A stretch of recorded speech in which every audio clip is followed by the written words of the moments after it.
ఇది కేవలం చంద్రుడితో ఆగలేదు. 2023 సెప్టెంబర్ 2వ తేదీన ఇస్రో భారతదేశపు తొలి సౌర పరిశోధన నౌక అయిన ఆదిత్య L1ను విజయవంతంగా ప్రయోగించింది.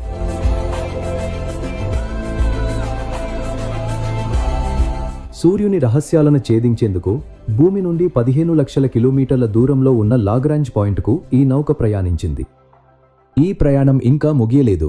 ఇప్పుడు గగన్యాన్ మిషన్ ద్వారా భారతదేశం తన సొంత వ్యోమగాములను అంతరిక్షంలోకి పంపేందుకు సిద్ధమవుతోంది. ఆకాశం ఇక కేవలం ఒక కల కాదు, అది ఒక కొత్త గమ్యం. అంతరిక్ష పరిశోధన ఇప్పుడు ప్రభుత్వాలకే కాదు, ప్రైవేట్ సంస్థలకు ఒక మైదానంగా మారింది. భారతదేశం తన వినయపూర్వకమైన ప్రయాణాన్ని మొదలుపెట్టి ఇప్పుడు ప్రపంచానికి ఒక స్ఫూర్తిగా నిలిచింది. మన భవిష్యత్తు కేవలం భూమిపైనే కాదు, ఆ అంతులేని విశ్వంలో ఉంది. ఈ విశ్వం మనకు ఎన్నో అవకాశాలను చూపిస్తోంది. మానవజాతి కలలు సజీవంగా ఉన్నంతకాలం ఈ ప్రయాణం కొనసాగుతూనే ఉంటుంది.